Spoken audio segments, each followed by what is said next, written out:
오늘 말씀 같이 보도록 하겠습니다. 말씀은 누가복음 5장 33절로 39절까지 말씀입니다. 한 절씩 교독하도록 하겠습니다. 제가 먼저 봉독합니다. 그들이 예수께 말하되 요한의 제자는 자주 금식하며 기도하고 바리새인의 제자들도 또한 그리하되 당신의 제자들은 먹고 마시나이다.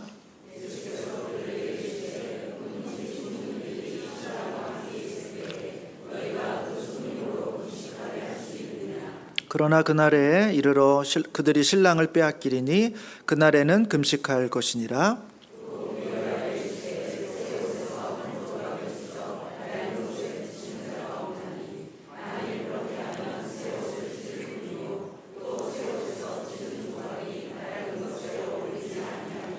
새 포도주를 낡은 가죽 부대에 넣는 자가 없나니 만일 그렇게 하면 새 포도주가 부대를 터뜨려 포도주가 쏟아지고 부대도 못 쓰게 되리라.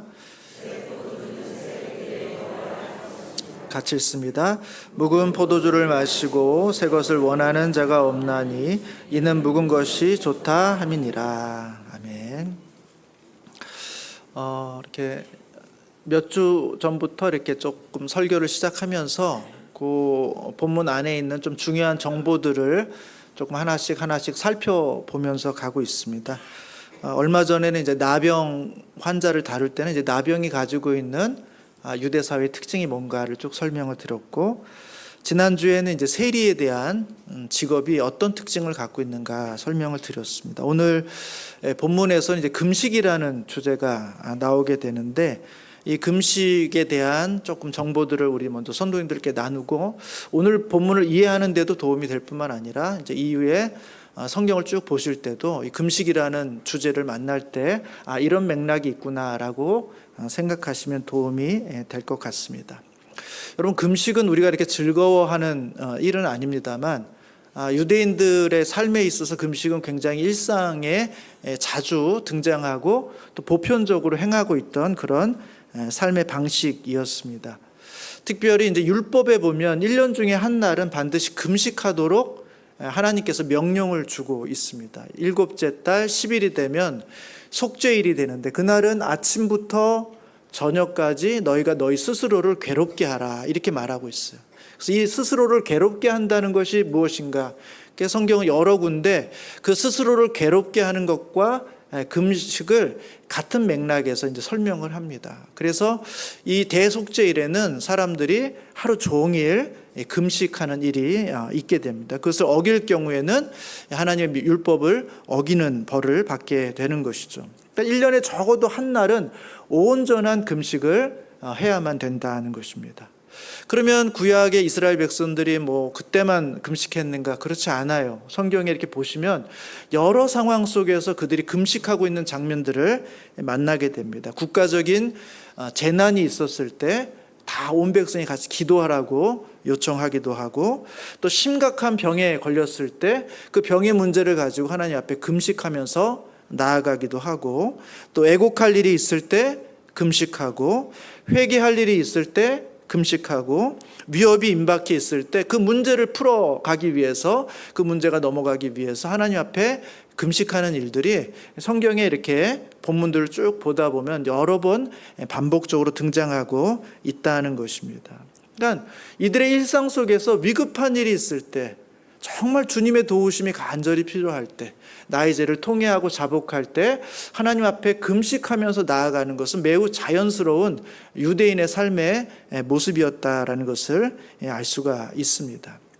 더더욱 유대인들은 그런 식으로만 금식하는 게 아니라 바벨론 포로 이후에는 4번의 날을 따로 정해서 하나님께 금식하는 날로 추가로 정하기도 합니다. 한번 요건 볼까요? 스가랴서 8장 19절 말씀인데 혹시 한번 구절을 좀 띄워주시면 좋겠습니다. 스가랴서 8장 19절 말씀입니다. 한번 같이 읽어보도록 하겠습니다. 시작. 만군의 여호와가 이같이 말하노라. 넷째 달에 금식과 다섯째 달에 금식과 일곱째 달에 금식과 열째 달에 금식이 변하여 유다 족속에게 기쁨과 즐거움과 희락의 절기들이 되리니 오직 너희는 진리와 화평을 사랑할지니라. 이렇게 금식하는 날이 변해서 즐거운 날이 될 것이다 라고 이야기하는데, 여기서 말할 때 금식할 때 4번을 언급하죠. 넷째 달에 금식이 있고, 5째 달에 금식이 있고, 7째 달에 금식이 있고, 10째 달에 금식이 있다는 것입니다. 이 모든 날들은 이스라엘이, 유다가 멸망하는 것과 관련이 다 있습니다. 성전이 불타 없어진 날, 아달랴가 죽은 날, 그다음에 성전이 포위된 날, 이런 날들을 기념해 가지고는 그 4개의 날에는 반드시 함께 금식하면서 그 아픔을 기억하도록, 고통을 기억하도록 하는 것이 유대인의 삶 가운데 있었다라는 것입니다. 그러니까 1년을 쭉 지나고 보면 듬성듬성 계속해서 금식해야 되는 일들이 반복적으로 있었다라는 것이죠. 제가 이걸 딱 보면서 내가 유대인으로 안 태어나는 것이 정말 감사하다.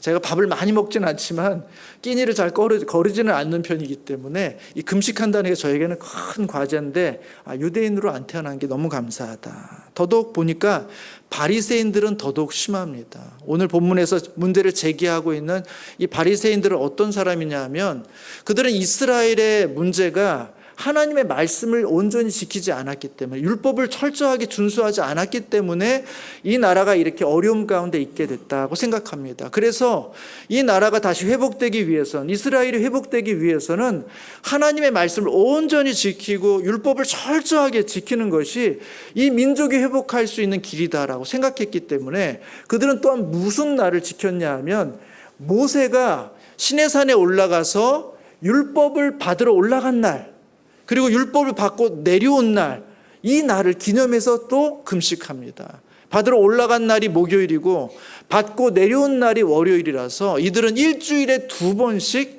이 날을 기념해서 금식해요. 1년에 2번이 아닙니다. 한 달에 2번이 아니에요. 매주 2번씩 금식하는 사람, 그게 바로 이 바리새인들이 가지고 있는 삶의 모습이었습니다. 그러니까 이 바리새인들의 입장에서 보면 이 예수님과 예수님의 제자라는 것은 금식을 하는 게 아니라 금식을 방해하고 금식을 무시하는 것처럼 그렇게 보일 수밖에 없는 것이죠. 오늘 33절에 보시면 그렇게 말하죠. 그들이 예수께 말하되, 요한의 제자는 자주 금식하며 기도하고 바리새인의 제자들도 또한 그리하되 당신의 제자들은 먹고 마시나이다. 금식을 안 한다는 거죠. 어떻게 너희들은 금식을 안 하냐. 세례 요한이 욕했던 그 바리새인들조차도 이 세례 요한의 금식은 인정했단 말이에요. 이들도 철저히 회개하고 하나님 나라를 회복하기 위해서 우리가 금식해야 된다. 그의 제자들도 열심히 금식했다고요. 바리새인들은 말할 것 없이 또 열심히 금식했어요. 그런데 예수님의 제자라고 말하는 이 사람들의 무리는 금도하지 않는 것입니다. 오히려 죄인들과 함께 먹고 마시며 즐거워하면서 향락적으로 이 땅을 보내는 것 같아서 이들이 문제를 딱 제기하고 있는 것입니다. 여러분, 금식을 하는 게 맞을까요? 아니면 안 하는 게 맞을까요? 여러분들은 바리새인의 편입니까? 아니면 예수님의 편이십니까? 여러 가지로 예수님의 편이 지금 좋죠, 여기는. 예수님이란 편도 좋고, 예수님 금식도 안 하시니까 좋고. 예수님께서 이 질문에 이제 이렇게 답을 하시는 겁니다. 34절에 보시면 예수께서 그들에게 이르시되, 혼인집 손님들이 신랑이 함께 있을 때 너희가 그 손님으로 금식하게 할 수 있느냐. 그러나 그날에 이르러 그들이 신랑을 빼앗기리니 그날에는 금식할 것이니라. 예수님은 금식을 인정하십니까? 부정하십니까? 부정하시는 것 같진 않아요. 그죠? 왜냐하면 신랑을 빼앗길 날이 있을 때 그때는 금식을 해야 할 것이다, 이렇게 말하고 있습니다. 근데 지금 우리 주님께서 금식하지 않는 이유는 뭘까요? 지금 금식할 때가 아니라는 것입니다. 왜 금식할 때가 아니죠? 지금은 잔칫날이라는 거예요. 신랑이 있고 그 신랑의 결혼식이 이루어지는 잔칫날이기 때문에 이 잔칫날에 와가지고 나는 오늘 금식합니다, 나는 오늘 안 먹습니다, 그렇게 하는 것은 잔치를 망치는 일이라는 것입니다. 지금 이 예수님께서 말씀하시는 것은 지금은 잔치하는 날이고 축하하는 날이고 기뻐하는 날이고 먹고 마시는 축제의 날이기 때문에 지금은 금식하는 게 적절하지 않다. 금식해야 될 때는 나중에 따로 있고 지금은 오히려 기뻐하며 즐거워하며 누리며 먹고 마시는 날이다. 이렇게 말씀해주고 있는 것입니다. 그러니까 우리 주님은 금식을 부정하는 건 아닙니다. 다만 지금이 금식할 때는 아니다. 그리고 나중에 금식할 날이 오게 될 것이다. 그때 가서 금식하면 되지 지금은 금식할 필요는 없다. 이렇게 말씀해 주고 있는 것입니다. 여러분, 성경에 보면 인류의 역사를 쭉 기록해 줍니다. 크게 4등분으로 나눠요. 크게 보면 그렇습니다. 첫 번째는 인류의 역사에 창조의 때가 있습니다. 하나님께서 역사를 시작하시는 거예요. 창세기 1장과 2장의 내용이죠. 그렇게 해서 인류의 역사가 시작됩니다. 그 역사 속에 아주 큰 일이 하나 벌어지는데 그것은 바로 창세기 3장에 나오는 타락입니다.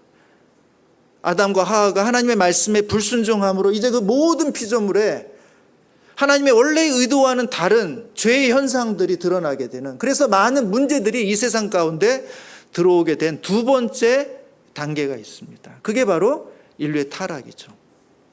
세 번째 역사의 분기점이 있어요. 그게 뭐냐면 바로 예수님이 이 땅에 오신 것입니다. 예수님의 초림이라고 그래요. 처음으로 우리 주님께서 이 땅에 오신 것입니다. 그분이 이 땅에 성육신하시고 우리를 위해 사시고 십자가에 죽으심으로써 주님께서 이 땅에서 주님의 첫 열매가 되시는, 새로운 나라의 첫 열매가 되시는 그런 역사를 시작하신다. 이것이 세 번째 역사예요. 그리고 마지막 역사가 있습니다. 그것이 뭡니까? 바로 주님이 다시 오시는 날, 주님의 두 번째 재림의 날이 바로 인류 역사의 마지막이다. 이렇게 성경은 아주 간단하게는 이렇게 4개의 단계로 나누어져 있습니다. 저희들이 요즘 새벽마다 요한 계시록 말씀 보고 있는데 그 계시록의 말씀이 그거의 마지막 날에 주님이 다시 오신다는 겁니다. 그래서 그날에는 알곡과 가라지를 구분하시고 선인과 악인을 구분하시고 끝까지 하나님의 편에 섰던 사람들을 주님께서 보호하시고 하나님을 배반하고 대적했던 모든 사람들을 하나님께서 심판하신다 하는 것이 요한계시록 역사의 마지막에 보여주시는 장면이라는 거예요. 지금 저희들은 어디에 살고 있을까요? 이 성경의 역사의 기준으로 본다면 주님의 첫 번째 오심과 주님의 두 번째 재림의 순간 그 사이를 저희가 살고 있는 겁니다. 그렇게 알고 계시죠? 저만 지금 그렇게 생각하는 건 아니죠. 아직 주님이 안 오셨거든요. 그럼 지금 저희들은 어떤 날일까요? 오늘 우리 주님의 말씀에 기초해서 본다면 신랑과 함께 있는 날, 혼인잔치의 시간을 보내고 있는 거예요. 물론 우리 주님은 부활하셔서 승천하셨지만 언제든지 주님은 우리와 함께 하실 수 있다고 약속하시고 성령으로 내주하실 수 있는 그런 놀라운 시간을 지금 저희들은 보내고 있어요. 이게 바로 축제의 날이고 잔치의 날이고 기쁨의 날입니다. 지금 저희들이 보내고 있는 그 시점 바로 그런 시대를 보내고 있어요. 그러나 그 시간이 영원하진 않다는 거예요. 오래됐지만 예수님의 초림부로부터 지금까지 2000년의 시간이 지났고 얼마의 시간이 더 가야 될지는 모르겠지만 이 기간이 영원하진 않다는 것입니다. 언젠가 마지막 순간이 있고 그 순간이 되면 축제가 끝나고 잔치가 끝나고 먹고 마시는 날이 끝나고 결국 모든 사람들이 신랑을 빼앗기는, 만나고 싶어도 만날 수 없는 그런 순간이 도래하고 결국 우리에게 불행과 심판이 다가올 수밖에 없는 그 순간이 반드시 온다는 것입니다. 그것이 성경이 우리 가운데 보여주고 있는 역사예요. 여러분, 제가 지난주에는 우리 주님이 어떻게 이 땅 가운데 오셨는가, 의사의 정체성을 갖고 오셨다고 말씀드렸어요. 나는 건강한 사람을 위해서 오지 않았다. 나는 병든 사람을 위해서 왔다. 죄인들을 위해서 왔다.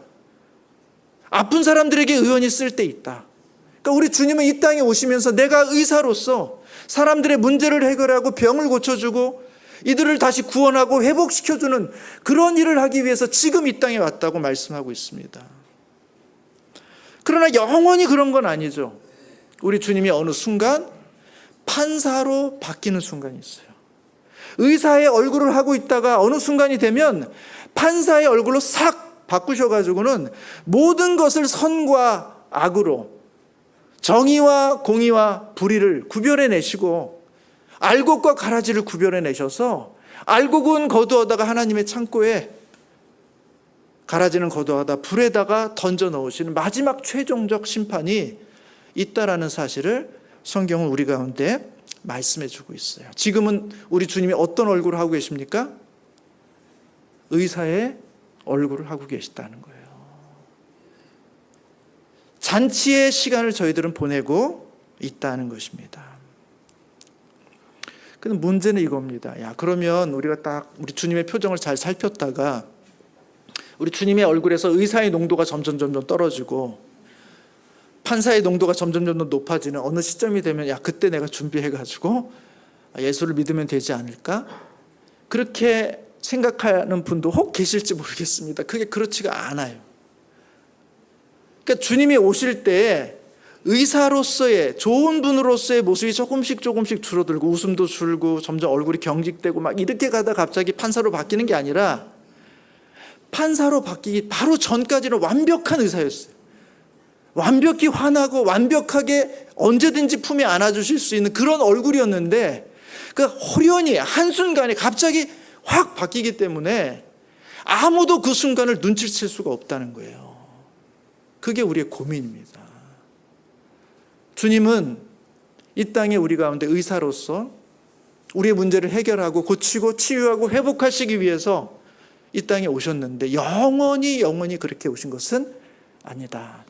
마지막 순간이 있다는 거예요. 그 순간이 언제일지는 아무도 모른다는 것입니다. 이런 마태복음 24장에 보면 예수님께서 마지막 날의 모습을 쭉 비유로 말씀하실 때 한 주인이 자기가 이제 집을 떠나게 되니까 이 집안일을 종들에게 맡기고 떠납니다. 근데 이 종이 두 종류로 나눠요. 한 종류의 종은 충성되고 지혜 있는 종입니다. 충성되고 지혜 있는 종을 어떻게 하는가?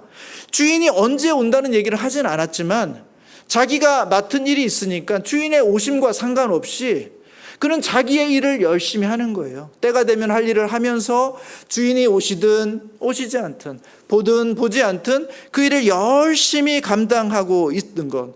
그래서 그는 깨어있는 삶이었고 언제든지 주님이 딱 왔을 때 원래 이 종들이 해야 될 그 일을 하고 있는 것을 보면 착하고 충성된 종이구나, 지혜로운 종이구나 라고 인정해주고 그렇게 인정받는 종은 마지막 날 상을 받게 되어서 주인이 그 모든 소유를 그에게 맡기게 된다. 이렇게 말씀하고 있어요. 그렇지 않겠어요?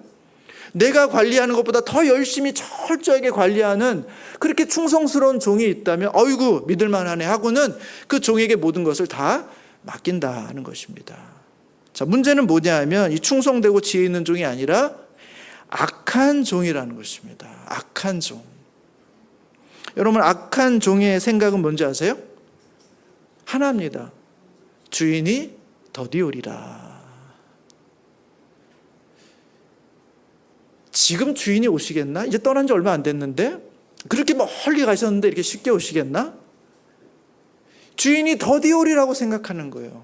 그리고 그 마음속에는 주님이 더 늦게 오셨으면 좋겠다. 더 나아가서 주님이 안 오시면 더더욱 좋겠다. 왜냐하면 이 모든 것들 내 마음대로 할 수 있으니까. 주님이 더디오리라 생각하는 사람은 어떻게 해요? 주님이 나중에 올 거라고 생각하니까 친구들을 불러서 술을 먹고 마시고 때리고 엉망진창인 삶을 살면서도 주님이 나중에 올 것이다. 이렇게 생각하면서 살아가게 된다는 것입니다. 주님이 생각지 못한 순간에 왔을 때 어떻게 됐을까요? 이 종은 당연히 심판을 받게 되죠. 여러분, 그 본문에 아주 흥미로운 구절이 있어요. 지금 적어 놓으세요. 제가 이거 알려드리겠습니다. 이건 저만 알고 있는 건데 사실은 주님이 어느 날 어느 시각에 오는지를 제가 정확히 알려드리겠습니다. 이거 적어 놓으세요. 그날 반드시 오십니다. 50절에 보면 생각하지 않은 날 오십니다.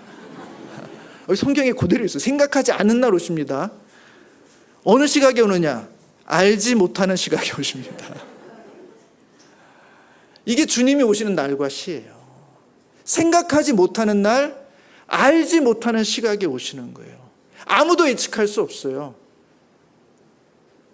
누구도 주님이 이때 오시리라 짐작조차 하지 못하는 그 순간에 우리 주님이 갑작스럽게 오신다는 거예요. 도둑처럼 오신다는 거예요. 아무리 바깥에서 무슨 종교가 어떤 사람이 아무리 대단해 보여도 주님 언제 오십니다, 무슨 날 오십니다, 무슨 시간에 오십니다, 다 거짓말입니다. 다 거짓말. 주님은 알지 못하는 날, 우리가 예측하지 못하는 시간에 오신다, 이렇게 말씀하고 있어요. 그러니까 중요한 것은 내가 기회를 봐서 언제 주님을 믿으면 되겠지가 아니라 지금이라는 거예요. 지금이 가장 좋은 시간이에요. 우리가 예배당 밖으로 나가서 무슨 일을 만날지 몰라요. 우리 주님이 다시 오시는 일도 있지만 우리가 주님께로 가는 날도 있잖아요. 우리가 무슨 일을 만났는지 어떻게 압니까? 누가 우리의 미래를 알아요? 누가 나 자신의 미래를 압니까? 아무도 몰라요. 내일도 모르고 한 달 후는 더더욱 모르고요.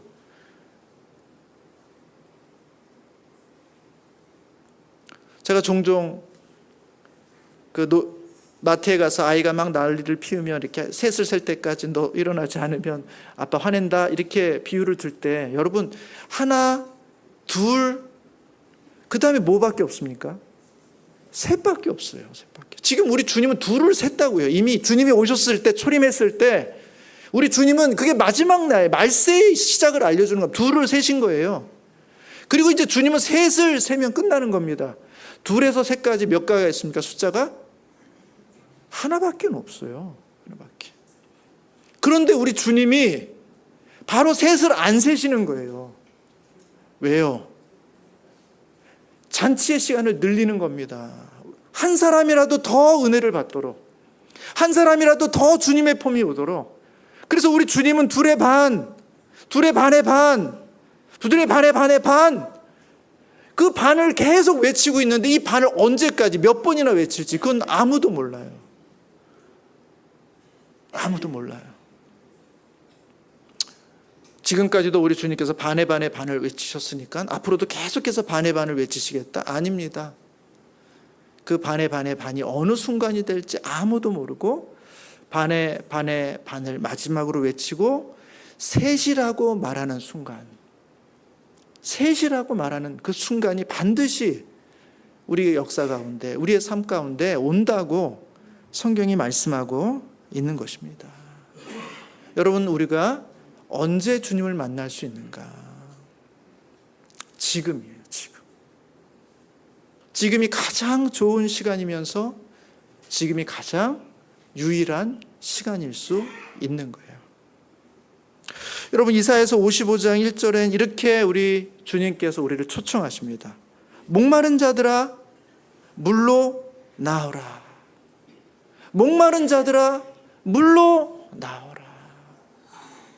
돈 없는 자도 와라. 자격 없는 자도 와라. 조건을 갖추지 못한 사람도 와라. 너희는 와서 사 먹되 돈 없이 값 없이 와서 포도주와 젖을 사라. 목마른 자들은 다 내게로 오라. 돈 없는 자도 와라. 값 없이 돈 없이 포도주와 젖을 사라. 지금은 잔칫날이기 때문에, 지금은 축제의 날이기 때문에, 우리 주님이 우리와 함께 하시고 우리에게 은혜를 베풀어 주시는 날이기 때문에 그때 주님은 우리 가운데 이렇게 초대하고 있는 것입니다. 로마서 3장 24절에는 그리스도 예수 안에 있는 속량으로 말미암아 하나님의 은혜로 값없이 의롭다 하심을 얻은 자가 되었다. 그리스도 예수 안에 있는 속량으로 말미암아 하나님의 은혜로 값없이 의롭다 하심을 얻었다. 여전히 지금 우리 그리스도의 피의 보혈과 능력이 이 땅 가운데 효력을 가지고 있을 때, 이 땅 가운데 우리를 향해 구원의 능력을 펼치실 때, 그때가 가장 주님 앞에 나올 가장 적기라는 이야기를 해주고 있는 것입니다. 여러분, 종종 어떤 무슨 큰 행사나 이런 것들이 있을 때 소방서 직원들이 너무 힘들고 어려울 때, 이번에도 보니까 민생지원금 받은 거를 그 소방서 직원들이 언제든지 와서 커피 마실 수 있도록 이렇게 막 어디다 이렇게 다 쏘고 먼저 지불을 하는 거죠. 선불로 내고 소방서원들이 와가지고는 언제든지 마실 수, 물론 뭐 돈이 다 떨어질 때까지겠습니다만 선불을 지급하는 거 아닙니까? 그러니까 누구든지 와서 자유롭게 먹고 마실 수 있도록, 그래서 그 시원함으로 이 더위를 이기도록 그렇게 하는 것처럼 우리 주님은 십자가의 보혈로 이 땅 가운데 우리 모든 사람의 죄를 속량하시고 누구든지 하나님의 은혜로 나오는 사람들에게 그 혜택이, 그 구원의 그 영광이 그들 가운데 임하도록 선불로 다 지급하셨다는 겁니다. 이 기회가 끝나기 전에, 이 시기가 끝나기 전에 주님께로 나오라, 이렇게 말씀하고 있습니다. 사랑하는 성도 여러분, 지금은 금식할 때가 아닙니다. 지금은 신랑과 함께 잔치를 누릴 때입니다. 우리 주님의 은혜를 기억하시고 우리의 주님의 한없는 자비와 구원과 생명을 의지하시고 주님 앞에 나아가 우리의 목마름을 해결하시고 우리의 죄의 문제를 해결하시는 우리 성도님들 되시기를 주님의 이름으로 축복합니다. 여러분, 어떻게 그러면 우리가 예수를 믿는다? 예수를 믿는다는 것이 뭘까? 어떻게 그분의 인생에 우리가 들어가서 그분의 그 복을 받게 될 것인가? 여러분, 그 다음 장면에서 그 이야기를 해준다고 봅니다. 두 가지 이야기를 해요. 첫 번째는 뭐 이런 사람이 사실 없죠. 헌 옷이, 입고 있던 옷이 있는데 너무 낡아가지고 찢어지고 해지고, 그래서 너무 이제 많이 찢어져가 도저히 입을 수가 없고 부끄러움을 감출 수가 없어서 새 옷을 샀습니다. 그러면 어떻게 하세요, 여러분? 헌 옷이 너무 낡아서 못 입으면, 새 옷을 샀으면 당연히 이제 헌 옷은 버리고 그 다음에 새 옷을 입는 게 보통 우리인데, 성경에 보면 어리석은 사람의 이야기가 나와요. 이 헌 옷을 사고, 헌 옷을 입고 있다 새 옷을 샀는데 가만히 보니까 이 새 옷을 좀 잘라다가 이 헌 옷에 헌데를 갖다 붙이면 입을만 하겠다 싶은 거예요. 그래서 새 옷을 막 자릅니다. 그래가지고 헌 옷에 찢어진 데를 갖다 붙이고 구멍난 데를 갖다 붙이고 해진 데를 바꿔 끼우고 이렇게 해가지고 옷을 딱 입는 그런 사람이 어디 있느냐 하는 거예요. 그렇게 하면 새 옷도 입어보지도 못한 채 망가뜨리고 이 헌 옷도 새 옷과 맞지가 않아서 이 옷도 입지 못하게 되는 그런 어리석은 일이 벌어지지 않느냐 하는 것입니다. 왜 주님께서 이런 말도 안 되는 이야기를 하실까요? 예수를 믿는다는 게 뭐예요? 기존에 내가 입던 이 삶의 방식, 내가 살아오던 삶의 가치관, 이걸로는 더 이상 살아갈 수가 없는 거예요. 구멍나고 해지고 찢어져서 이제 부끄러워서 그 가치관, 그 방식으로는 하나님 앞에 나아갈 수가 없는 거예요. 새 옷으로 갈아입어야 되는 거예요. 그래서 우리 주님께서 새로운 옷을 준비해 주셨는데 이 새 옷을 입지 않고 기존에 내가 입는 이 옷이 너무 편하고 익숙하고 그냥 나는 이 옷 좋아 하고는 이걸 딱 입고 여기에 많은 한계와 문제가 있는 점을 다 알지만 이것을 예수님의 옷을 좀 찢어가지고 여기다 붙이고 예수님의 가르침을 조금 받아들여 여기다 붙이고 그런 식으로 내 몸을 만든다고 하면 그것이 과연 진짜 새로운 옷을 입은 것이냐? 아니라는 것입니다. 새 옷도 망가뜨릴 뿐만 아니라 헌 옷도 적절하지가 않다는 것입니다. 우리가 정말 주님을 믿는다는 것은 뭐냐? 헌 옷을 벗는 거예요. 더 이상 그것이 나를 부끄럽게 해주지 못한다는 것, 지켜줄 수 없다는 사실을 알았기 때문에 이 헌 옷을 벗어버려야 돼요. 그리고 우리 주님이 마련해 주신 새로운 옷을 입어야 되는 겁니다. 그래야 우리가 새로운 인생으로 출발할 수 있게 되는 거예요. 헌 옷에다가 예수님의 말씀 조금, 교회의 습관 조금, 일단 뭐 경건한 모습 조금 이런 거 갖다 붙인다고 우리가 새로운 인생이 되지 않는다는 것입니다. 여러분, 그 다음에 비유도 마찬가지예요. 새로운 포도주, 이제 막 만든 포도주를 낡은 가죽 부대에 두면 어떤 일이 벌어지겠습니까? 새로운 만든 포도주는 이제 막 화학작용이 막 일어나가지고 거기서 많은 이제 그 팽창하고 막 그렇게 되는 거 아니겠습니까? 근데 낡은 가죽 부대는 뭐예요? 팽창력이 없어진 거예요. 탄력을 잃어버린 거 아닙니까? 닳고 닳아서 이제 더 이상 늘어나지 않는 굳어버린 그런 낡은 가죽 부대에 새 포도주를 넣으면 그것이 점점 팽창해서 어떻게 벌어집니까? 견디지 못하고 가족 부대가 터지게 되는 것이죠. 그리고 그 안에 담겨져 있던 모든 포도주도 다 쏟아지게 되는 것입니다. 다 버린다는 거예요. 새 포도주는 새로운 가죽 부대, 탄력 있는 그 변형이 가능한 그런 가죽 부대에 담아야지, 새 포도주를 담으려고 낡은 가죽 부대를 쓰면 둘 다 망한다는 것입니다. 이도 저도 아닌 신앙이 되어버리는 것입니다. 여러분, 성경은 뭘 말하고 있습니까? 정말 우리가 그리스도인이 되고 싶은가?